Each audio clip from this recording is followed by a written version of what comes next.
he's a fascist. For decades, this has been a favorite smear of the left aimed at those on the right. Every Republican president, for that matter virtually every Republican, since the 1970s has been called a fascist, now more than ever. This label is based on the idea that fascism is a phenomenon of the political right. The left says it is, and some self-styled white supremacists and neo-Nazis embrace the label. But are they correct? To answer this question, we have to ask what fascism really means. What is its underlying ideology? Where does it even come from? These are not easy questions to answer. We know the name of the philosopher of capitalism, Adam Smith. We know the name of the philosopher of Marxism, Karl Marx. But who's the philosopher of fascism? Yes, exactly. You don't know. Don't feel bad. Almost no one knows. This is not because he doesn't exist, but because historians, most of whom are on the political left, had to erase him from history in order to avoid confronting fascism's actual beliefs. So let me introduce him to you. His name is Giovanni Gentile. Born in 1875, he was one of the world's most influential philosophers in the first half of the 20th century.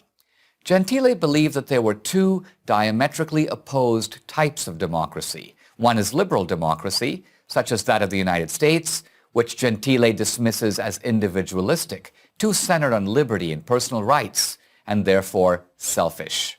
The other, the one Gentile recommends, is true democracy, in which individuals willingly subordinate themselves to the state. Like his philosophical mentor Karl Marx, Gentile wanted to create a community that resembles the family, a community where we are all in this together. It's easy to see the attraction of this idea. Indeed, it remains a common rhetorical theme of the left. For example, at the 1984 convention of the Democratic Party, the governor of New York, Mario Cuomo, likened America to an extended family, where, through the government, people all take care of each other.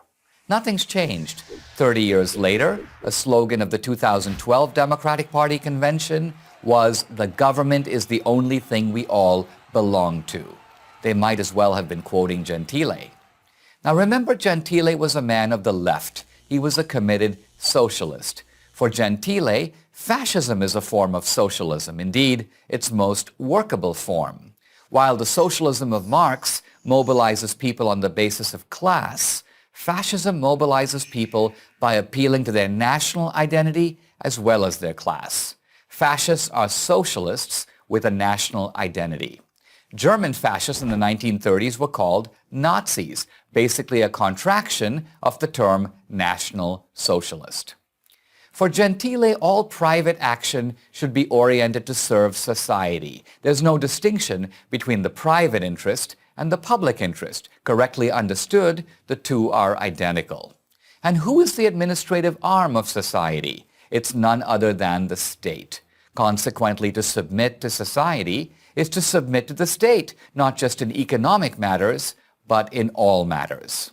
Since everything is political, the state gets to tell everyone how to think and what to do. It was another Italian, Benito Mussolini, the fascist dictator of Italy from 1922 to 1943, who turned Gentile's words into action. In his Dottrina del Fascismo, one of the doctrinal statements of early fascism, Mussolini wrote, "All is in the state, and nothing human exists or has value outside the state." He was merely paraphrasing Gentile. The Italian philosopher is now lost in obscurity, but his philosophy could not be more relevant because it closely parallels that of the modern left. Gentile's work speaks directly to progressives who champion the centralized state. Here in America, the left has vastly expanded state control over the private sector, from healthcare to banking, from education to energy. This state-directed capitalism is precisely what German and Italian fascists implemented in the 1930s.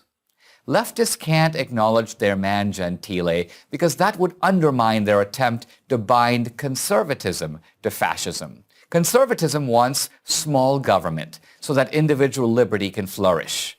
The left, like Gentile, wants the opposite, to place the resources of the individual and industry in the service of a centralized state. To acknowledge Gentile is to acknowledge that fascism bears a deep kinship to the ideology of today's left.